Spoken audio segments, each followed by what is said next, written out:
اس کی بے وقوفی یہ تھی کہ وہ اب بھی شرمندہ تھا، جبکہ اس کی وجہ سے ہماری پوزیشن صاف ہو گئی تھی۔ انکل رضوی کا ہم پر اعتماد بحال ہو گیا تھا اور ان کی نظر سچ کو دیکھنے لگی تھی۔ میں نے تم سے اس لیے تذکرہ نہیں کیا تھا، وہ اب بھی اپنی صفائی پیش کر رہا تھا، کہ تم لوگ مجھے روک دو گے، اور نہ جانے میرے اندر کون سی آواز تھی جو کہتی تھی کہ نیک محمد یہ نیکی کر، یہ نیکی ہے، ایسا ضرور کر۔ پھر میں نے تم سے چھپ چھپ کے خط لکھنے شروع کیے۔ میں وہ سب لکھتا گیا جو میرے نزدیک سچ تھا، جو کچھ ہم نے کیا تھا، جو ہمیں معلوم تھا۔ میں نے کسی کا نام نہیں لکھا، مگر واقعات سب لکھ دیے، وہ سب لکھ دیا جو ہم جانتے تھے، اور پھر یہ خطوط مختلف مقامات سے پوسٹ کرتا رہا۔ میں پولیس کو کچھ نہیں بتانا چاہتا تھا، یہ میں نے خطوں میں بھی لکھ دیا تھا، اور اسی لیے میں نے سارے خط ان کے گھر کے پتے پر بھیجے تھے۔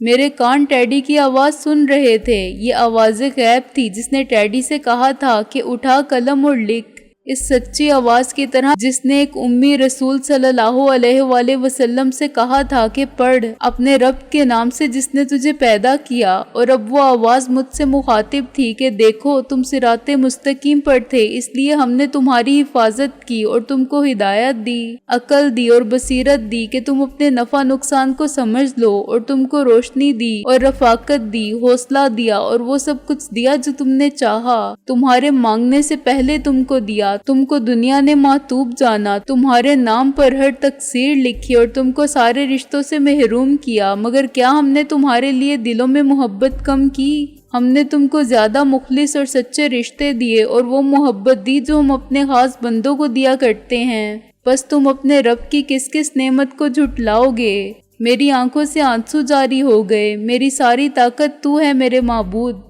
میں نے عاجزی سے اعتراف کیا، یہ سب سچ تھا۔ استاد ٹیڈی نے سچ کو سب پر افشا کر دیا تھا، انکل رضوی کو قائل کر لیا تھا اور ان کو پھر ہمارا معاون و مددگار بنا دیا تھا۔ سندر داس کی باتوں کا ثبوت مل گیا تھا کہ اسے ضامن رضوی نے بھیجا تھا، اور اکرام شیخ نے اسے بطور خاص میرا خیال رکھنے کی ہدایت کی تھی۔ یہ سب تائید ایزدی تھی کہ اس نے غیر مسلم کو ذریعہ بنایا اور اپنی قدرت کاملہ کا ایک اور ثبوت فراہم کیا، حالانکہ اس قادر مطلق کے اختیار میں سب کچھ ہونے کا یقین ایمان ہے اور اس پر کوئی شک کرنے والا نہیں۔ اور میں نے یہ اس لیے کیا کہ میری ہینڈ رائٹنگ رضوی صاحب بالکل نہیں پہچان سکتے۔ میں وہ خط سیاہی اور کاغذ بدل کے لکھتا تھا، اور کبھی ایک جگہ سے ڈالتا تھا تو کبھی دوسری جگہ سے۔ ٹیڈی کا اعتراف جرم جاری تھا۔ استاد تم کس بات پر شرمندہ ہو؟ میں نے کہا شرمندہ تو میں ہوں کہ کچھ نہیں کر سکتا، ورنہ اس وقت اٹھ کر تمہارا منہ چوم لیتا اور تمہارے ہاتھوں کو بوسہ دیتا۔ تم نے تو وہ کام کیا ہے جو سکندر سے نہ ہوا۔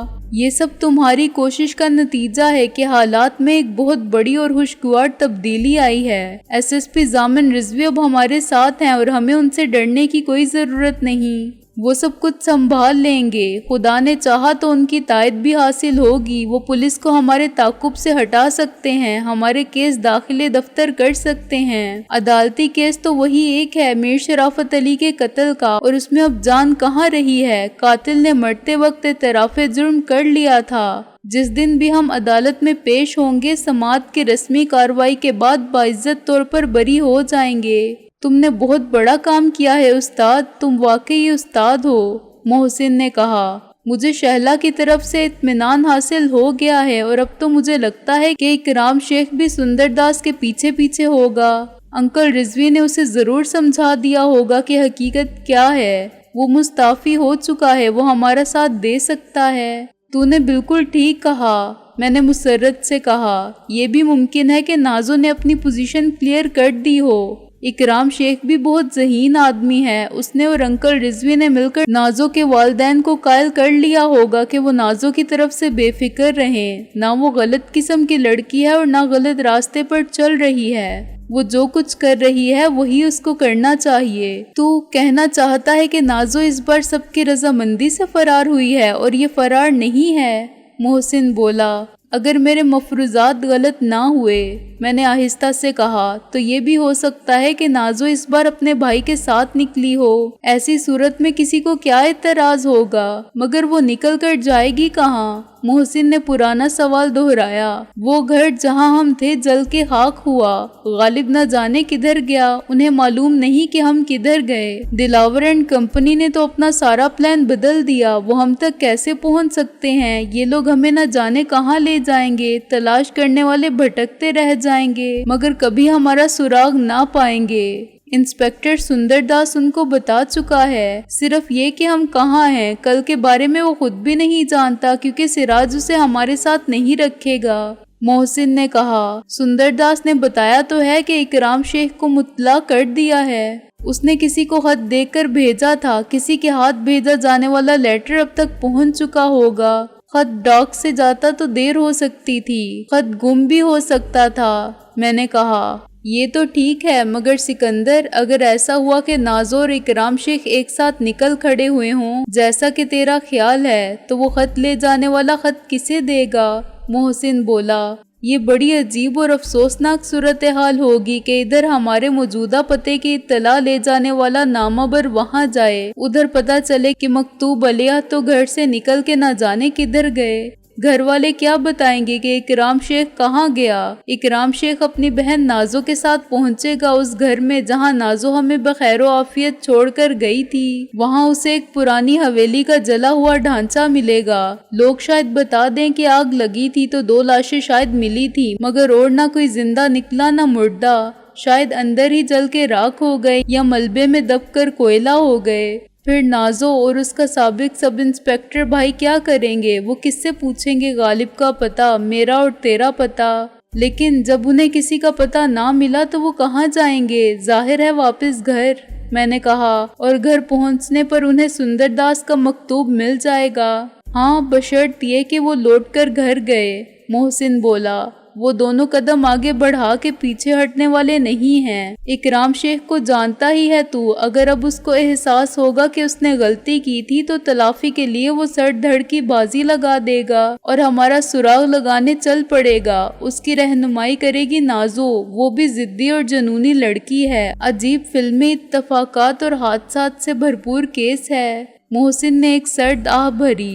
بس دعا کرو کہ وہ خط اسے مل جائے، صرف خط کا ملنا ہی کافی نہیں۔ میں نے کہا، وہ خط پڑھ کے فوراً روانہ ہو جائیں اور ہمارے یہاں سے ہٹائے جانے سے قبل آ جائیں۔ اگر وہ دیر سے آئے تو یہاں کون ملے گا؟ ممکن ہے سندر داس ملے، مگر وہ بھی کیا بتائے گا کہ اسیران خستہ جاں کو شکاری کدھر لے گئے؟ سندر داس ہمارے انکل رضوی کو بھی تو مطلع کرے گا۔ میں نے کہا، اور ان کو یہ بھی بتائے گا کہ اس نے سکندر کو کہاں اور کس حال میں دیکھا تھا۔ پھر وہ سراج سے پوچھیں گے، سراج کو بتانا پڑے گا۔ ایسا ہو سکتا تھا، لیکن یار میں نے تو خود ہی سندر داس کو تیرے سامنے منع کر دیا تھا کہ انکل رضوی کو کچھ نہ لکھے۔ میں نے مایوسی سے کہا، یہ تو نے بہت غلط کیا، مجھے کیا معلوم تھا اس وقت کہ سندر داس واقعی سچ بول رہا ہے، میں اس پر کیسے اعتبار کر لیتا ایک دم۔ میں نے کہا، اب کہہ دیں گے اس سے کہ ایس ایس پی صاحب کو سب لکھ دے، وہ سب باتیں جو ہم سے ہوئیں، ہمارے بارے میں، سراج کے بارے میں۔ محسن بولا،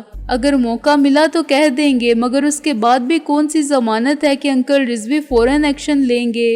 میں نے کہا، وہ سراج سے پوچھ ضرور سکتے ہیں، لیکن سراج انکار کر دے تو اس طرح نہیں پوچھ سکتے جیسے سراج ہم سے پوچھے گا۔ ایس ایس پی صاحب سراج کو الٹا لٹکا کے 3rd ڈگری کے طریقے سے اعتراف نہیں کروا سکتے کہ اس نے ہمیں کہاں چھپایا ہے، کہاں بھیجا ہے یا کس کے ہاتھ بیچا ہے، قتل کیا ہے تو کہاں گاڑا ہے، وغیرہ وغیرہ۔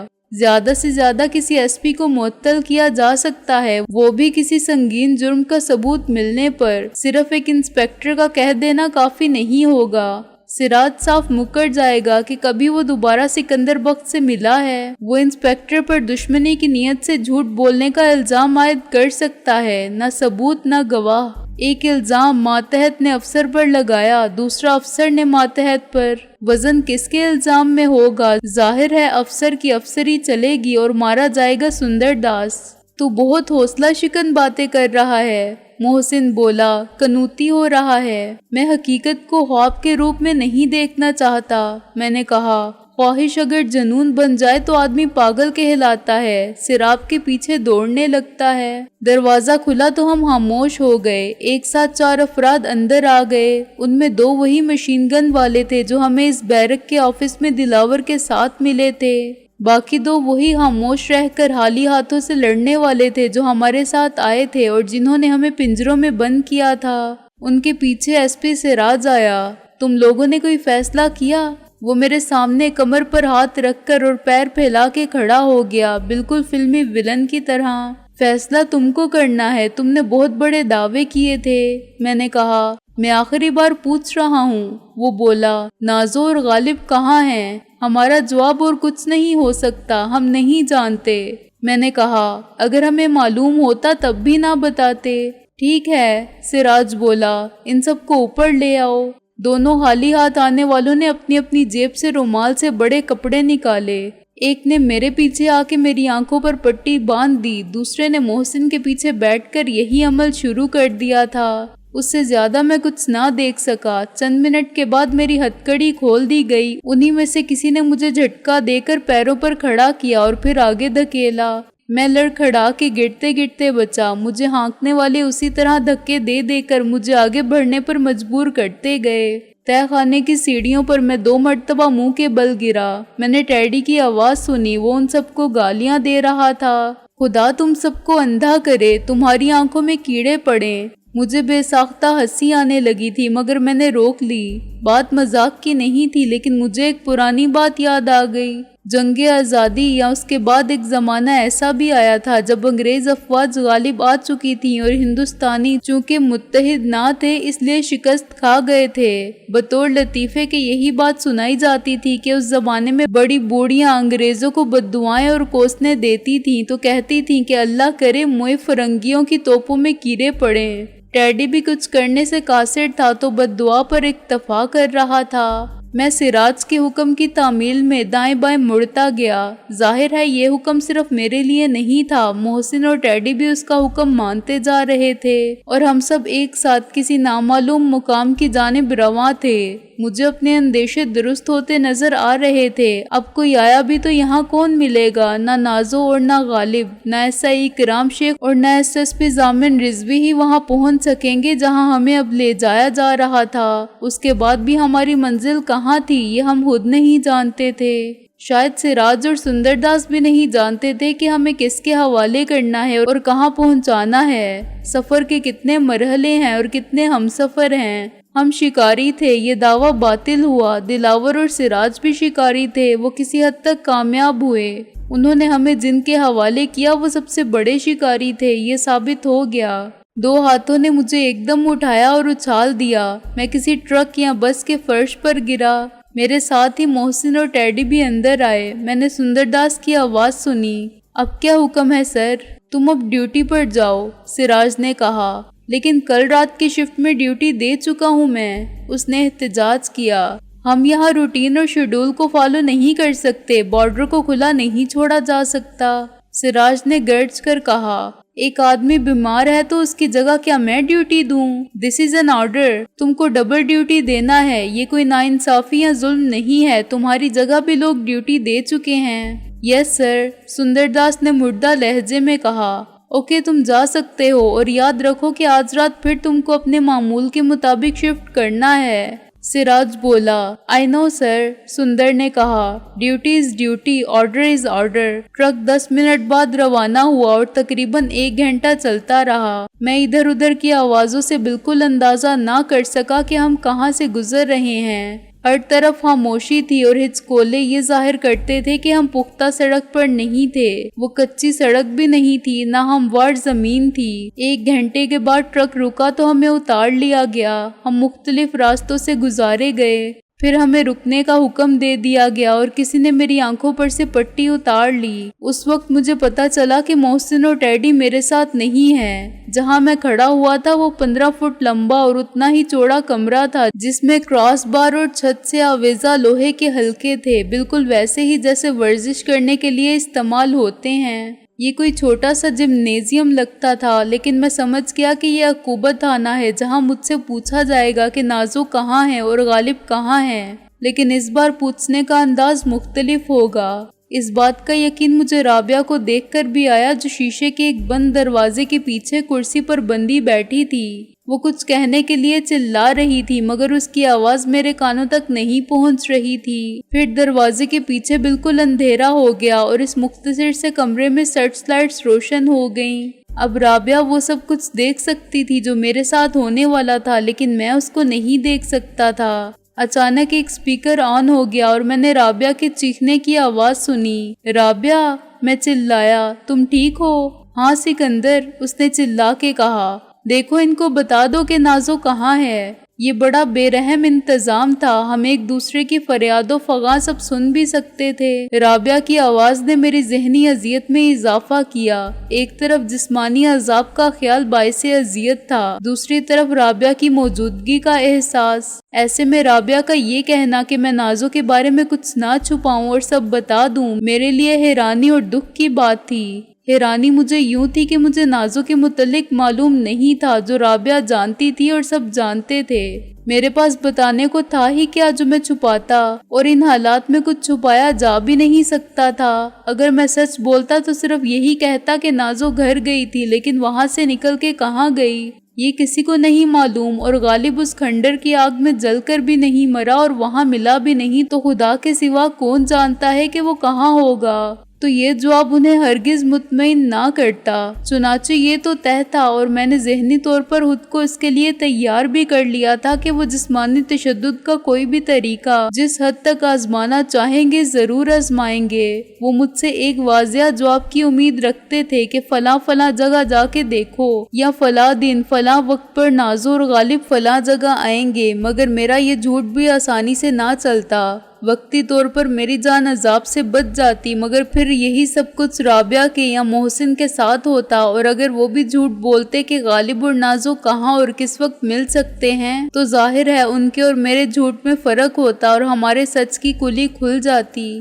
دشمنوں کو معلوم ہو جاتا کہ ہم نے تشدد کی اذیت سے بچنے اور مہلت حاصل کرنے کی فضول سی کوشش کی تھی۔ دکھ مجھے رابعہ کے اس بات پر ہوا کہ اس نے ایک غلط بات کی تھی۔ اگر مجھے نازو کے بارے میں علم ہوتا کہ وہ کہاں ہوگی، تب بھی کیا میں اسے پکڑوا دیتا؟ میں پوری کوشش کرتا کہ آخری سانس تک مجھ پر جو گزرتی ہے گزر جائے، لیکن میری زبان میرے ارادوں کی شکست کا اعتراف نہ کرے۔ غالب اور نازو میں میرے لیے اس اعتبار سے کوئی فرق نہ تھا کہ دونوں میرے ساتھی تھے، خیر و شر کی اس جنگ میں میرے ساتھ برابر کے شریک تھے۔ انہیں بچانے کی ہر ممکن کوشش کرنا اور دشمنوں کے ہاتھ ان تک نہ پہنچنے دینا میرا ہی نہیں، ہم سب کا مشترکہ مقصد تھا جو اس وقت قید میں تھے۔ پھر رابعہ نے یہ کیوں کہا کہ نازو کے بارے میں بتا دو؟ کیا وہ ایک حسد سے مغلوب ہو جانے والی عورت ہو گئی تھی، یا جذبات کی ایک طرفہ یلغار میں سوچنے سمجھنے کی صلاحیت سے محروم ہو جانے والی، جو اب ایک ہی آرزو کی پکار بن گئی تھی کہ چاہے دنیا رہے نہ رہے وہ رہے، جو میری محبت کی زندگی ہے؟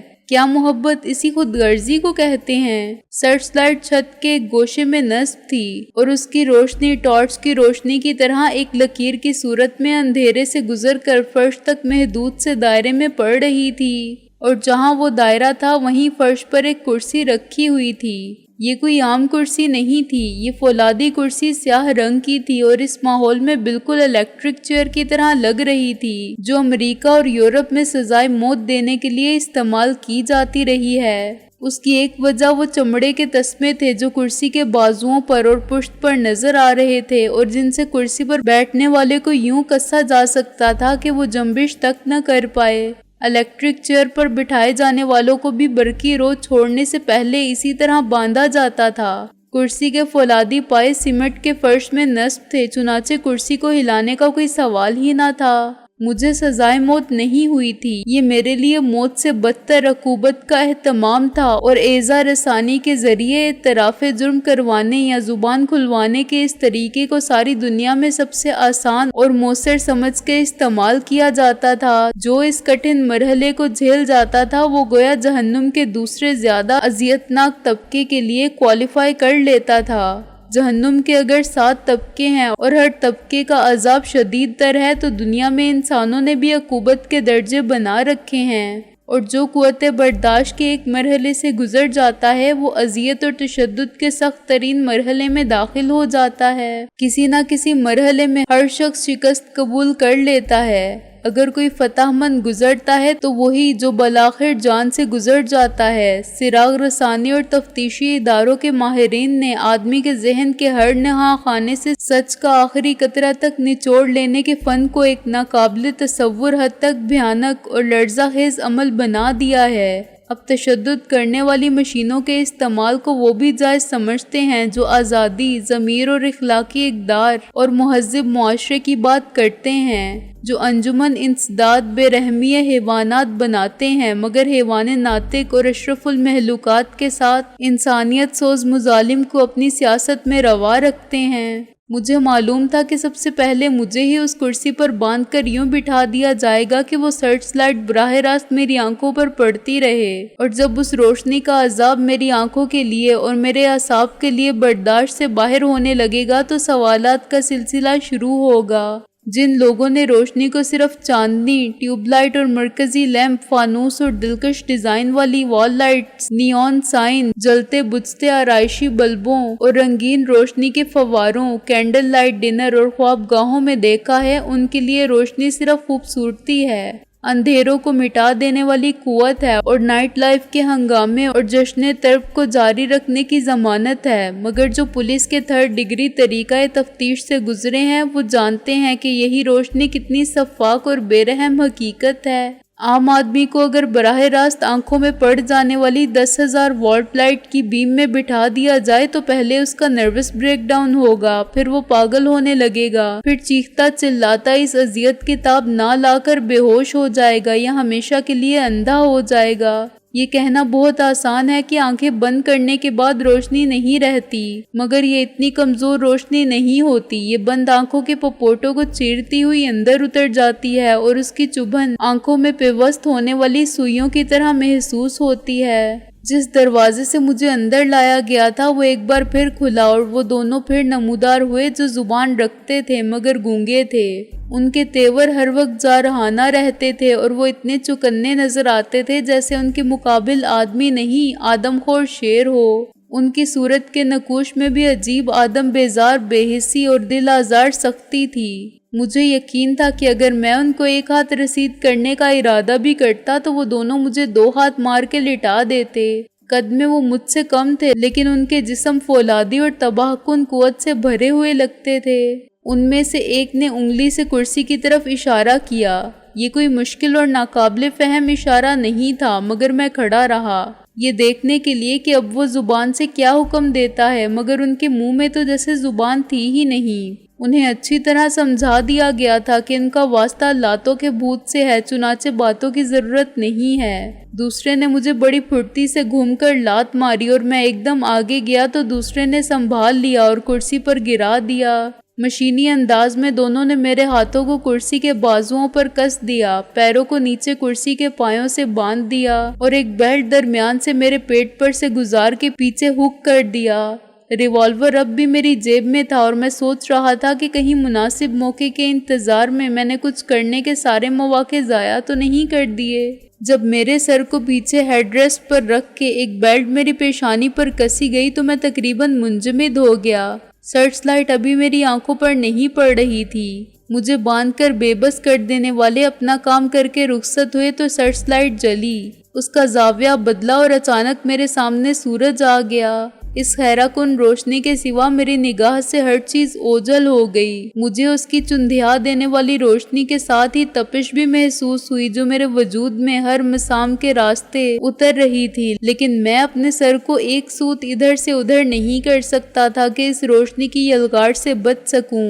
میں نے آنکھیں بند کر کے دیکھا مگر اس سے روشنی کی شدت میں برائے نام کمی آئی۔ میری پلکوں پر اس روشنی کا سیلاب امڑ آیا اور اس کا دباؤ آنکھوں میں درد بن کے پھیلنے لگا۔ وقت گزرنے لگا۔ رابعہ کی آواز اب میرے کانوں تک نہیں پہنچ رہی تھی اور میں ایک کمرے کی تنہائی میں اس روشنی میں یوں قید تھا جیسے وہ روشنی اپنا ایک مادی وجود رکھتی ہے۔ وہ روشنی میرے گرد ایک چمکیلے اور ٹھوس مادے کی طرح جمع ہو کے جم گئی تھی اور اس میں میرا جسم اس طرح نظر آتا تھا جیسے شفاف شیشے کے پیپر ویٹ میں رنگین پھول مقید دکھائی دیتے ہیں۔ رابعہ، میں نے چلا کے آواز دی۔ میرا مقصد اپنی تنہائی کے احساس کو شکست دینا تھا۔ رابعہ، حوصلہ مت ہارنا، میں کسی کو کچھ نہیں بتاؤں گا۔ میری بات کا جواب دیواروں کی خاموشی نے بھی نہیں دیا۔ مجھ پر واضح کر دیا گیا تھا کہ میرے اور رابعہ کے درمیان رابطہ ہے، لیکن کنٹرول ان کا ہے۔ ان کی مرضی ہے کہ وہ جو چاہیں دکھائیں اور جو چاہیں سنائیں۔ رابعہ کو میری حالت دکھائیں اور مجھے اس کی آہ و بکا سنائیں۔ وقت ایک بارے گرا بن گیا تھا۔ رابعہ، میں پھر چلایا، مجھے اور تم کو ایک ہی بار مرنا ہے، لیکن مرنے سے پہلے یہ شرمندگی نہ ہو کہ ہم ہار گئے، ہم دوستی کے نام کو رسوا کر گئے۔ خاموشی، سناٹا، اکیلے پن کا عذاب اور اذیت۔ تم سن رہی ہو نا؟ جب ہمیں کچھ معلوم ہی نہیں ہے تو یہ ہم سے کیا پوچھیں گے؟ میں نے زیادہ اونچی آواز میں کہا۔ وقت مجھے شکست دینے لگا۔ جواب دو مجھے رابعہ۔ سکوت کا ایک وقفہ۔ رابعہ، میں تم سے محبت کرتا ہوں، تم جانتی ہو، سارا زمانہ جانتا ہے اور ساری خدائی جانتی ہے۔ میں نے چیخ کر کہا۔ زندگی کی آخری سانس تک، دل کی آخری دھڑکن تک میں یہ اقرار کرتا رہوں گا۔ نہ جانے کون میرے تصور میں قہقہہ مار کے ہنسا۔ اس کی بے آواز ہنسی میرا تمسخر اڑا رہی تھی۔ یہ وقت تھا یا میری تقدیر تھی جو مجھ پر خندہ زن تھی؟ تمہارے اعصاب جواب دے رہے ہیں سکندر بخت، تم پاگل ہو رہے ہو۔ یہ روشنی بجھا دو، ہٹا دو اس روشنی کو میرے سامنے سے، میں نے چیخ کر کہا اور خود کو آزاد کرنے کی بے سود کوشش کرنے لگا۔ سنو، تم جو بھی ہو، دلاور، سور کے بچے، کمینے، یہ لائٹ آف کر دے، نہیں تو میں تجھے قتل کر دوں گا۔ پیڈرو استاد کی اولاد، میں تجھے زندہ نہیں چھوڑوں گا۔ خسرو جمشید، نواب کے نطفے، تیری تو روشنی پسے ہوئے شیشے کی طرح میری آنکھوں کو کھرچ رہی تھی، درد بن کے میرے دماغ کو مفلوج کر رہی تھی اور میرے جسم میں آگ بھر رہی تھی۔ میں پاگلوں کی طرح زور لگاتا رہا تھا اور دیوانہ وار جدوجہد کر رہا تھا، لیکن اس روشنی سے مفر نہ تھا۔